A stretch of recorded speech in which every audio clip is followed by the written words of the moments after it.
Hello and welcome back to Neo Psychology with me, your teacher, Mr. Neo, the channel where I teach online psychology lessons for my wonderful students. Today we're carrying on with the unit of social influence and we're looking at lesson 3, conformity to social roles, Zimbardo's Stanford prison experiment. Let's get started.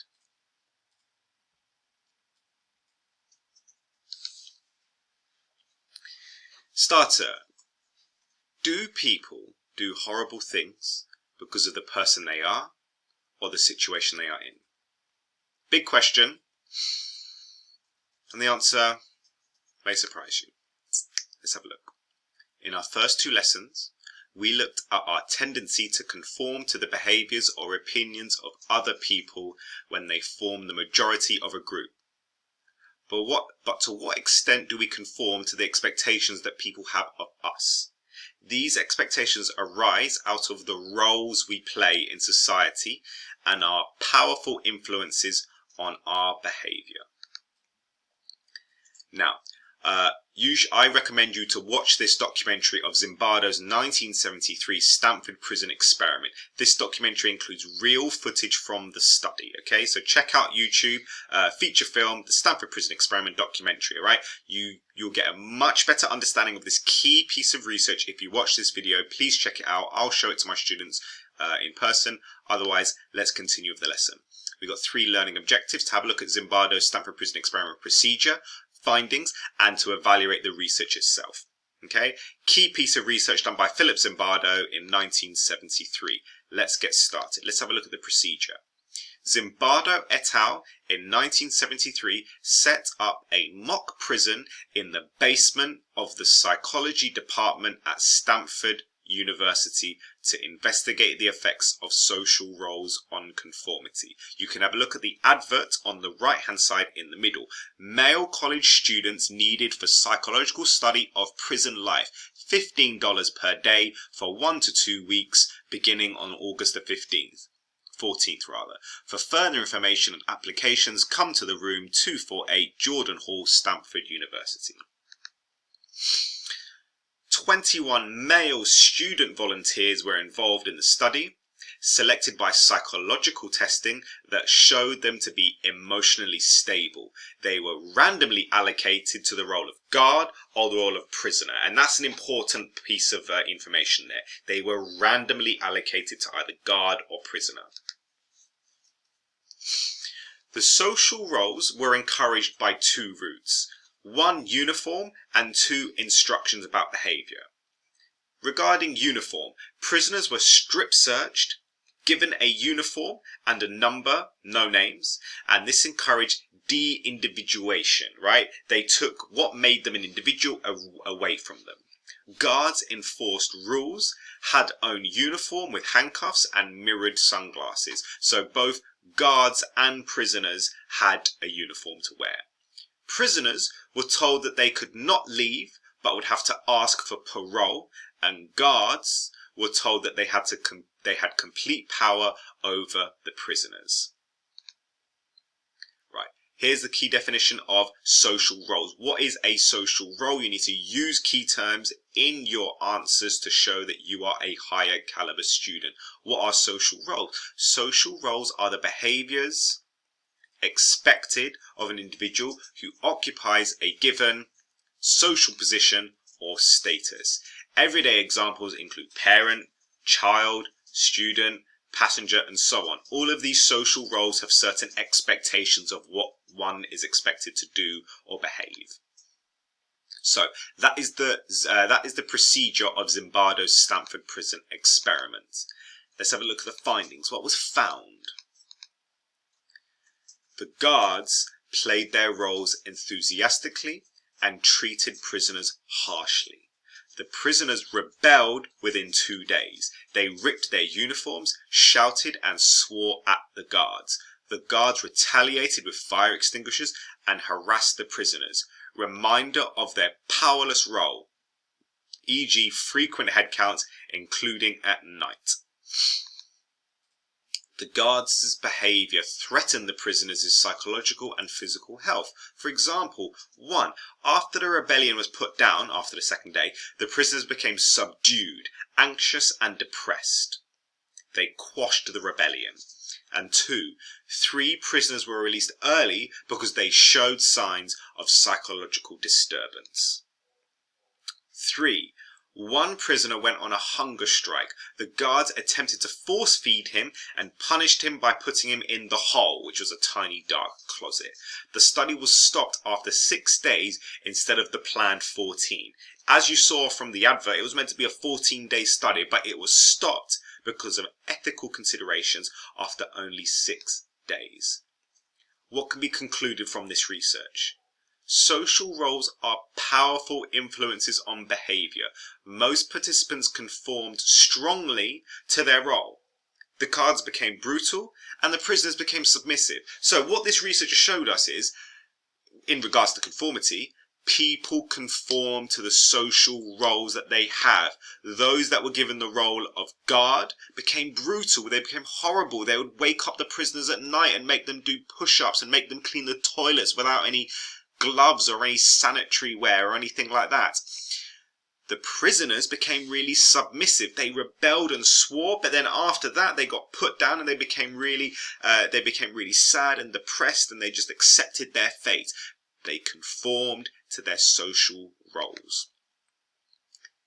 Here's an application question. AO2 application question, Abu Ghraib prison, right? Read the question. Well, I'm going to read you the question. Write down your answer. If you can quote parts of the question in your answer, that makes a good quality application answer. Okay, here we go. From 2003 to 2004, US Army military police personnel committed serious human rights violations against Iraqi prisoners at Abu Ghraib prison in Baghdad. So Abu Ghraib was a high security prison in Baghdad. They made a film about this. Check it out. The prisoners were tortured, physically and sexually abused, routinely humiliated, and some were murdered. Granted, these were terrible prisoners, many of whom had killed people, but nonetheless, these guards treated them horribly. Zimbardo noticed some remarkable similarities between the behavior of the personnel at Abu Ghraib and the guards in the Stanford prison experiment. Using your knowledge of Zimbardo's research, explain what happened at Abu Ghraib in terms of conformity to social roles. How can you explain this? How can you explain why the prisoners were tortured and physically and sexually abused by these apparently normal US military police personnel guards at this prison? Right, let's have a look. Zimbardo's research was originally conducted to try to understand how prison guards can behave brutally towards prisoners. He found that the social pressures of the prison situation influenced the guards to behave in a certain way. An evil situation created evil behavior. The guards at Abu Ghraib were similarly affected by an evil situation, which led to them behave in ways which they would normally reject. Just like some of the guards in Zimbardo's prison study, the real-life guards at the Abu Ghraib were very creative in their evil behavior, i.e. they conformed to their social roles. And that's Zimbardo's Stanford prison experiment. Can you identify one thing you've learned about the Stanford prison experiment? Why do you think learning about this is important? Why is this important? Who is this information useful to? What was the hardest part to understand about Zimbardo's Stanford prison experiment and conformed to social roles? And what questions has this raised for you? And that was the findings from Zimbardo's Stanford prison experiment. We're going to move on to discuss and evaluate Zimbardo's Stanford prison experiment, or conformity to social roles. What are some of the strengths and limitations of Zimbardo's research? The clear, obvious one was Zimbardo's study was unethical. Despite the fact that Zimbardo followed the Stanford University ethical guidelines, it is clear participants still suffered distress. Zimbardo acknowledged that the study should have been stopped earlier. However, debriefing sessions over several years found no long-lasting negative effects due to participation. Nonetheless, ethical guidelines have since been amended and are now more stringent.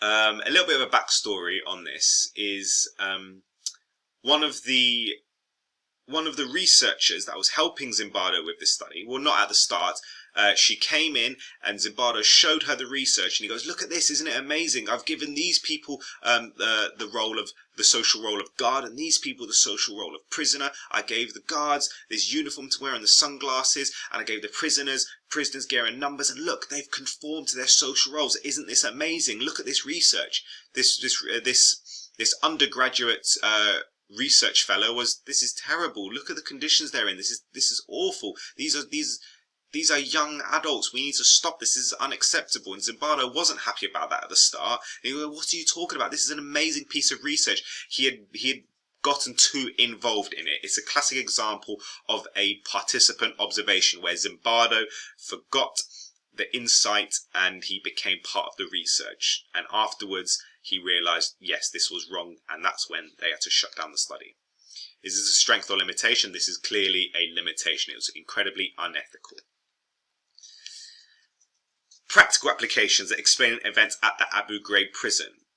Zimbardo argues that the conformity to social roles effect can explain the abuse of Iraqi prisoners by the US military personnel at the Abu Ghraib prison in Iraq. Zimbardo believes that the guards who committed these abuses were victims of situational factors that were present in the study at Abu Ghraib.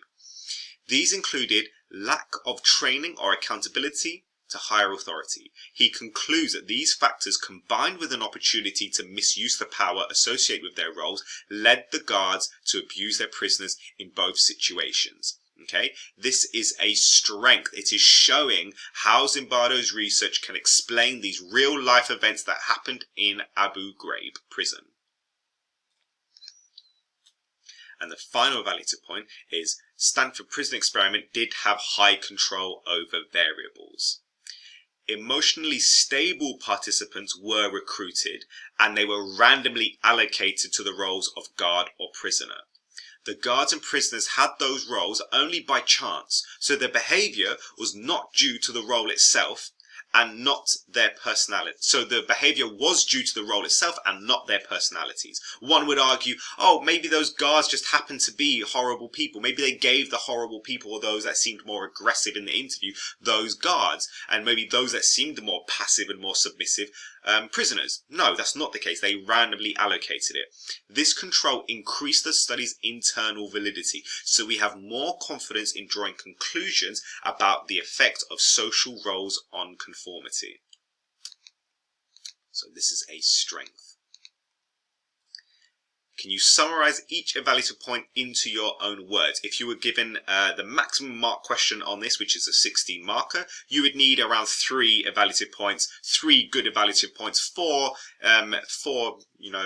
less detailed ones, but 3 good ones would be better. Okay. If you want to try a challenge, can you summarize each evaluative point into exactly 10 words? And that was the evaluation of Zimbardo's Stanford prison experiment. That was lesson 3, conformity to social roles, Zimbardo's Stanford prison experiment. Next lesson, we're going to have a look at lesson 4, obedience, one of my favorite pieces of research in psychology, Milgram in 1963. Well done, my neo-psychologists. Great job today. I've been Mr. Neo. God bless and peace. I'm feeling like Will, I feel like a prince, I'm feeling myself. I'm loaded with bills, cause I wasn't blessed with no Uncle Phil. Don't know how it feels, I wanted to flex, they told me to chill. I'm making a flip, my life is a flick, now load up the film.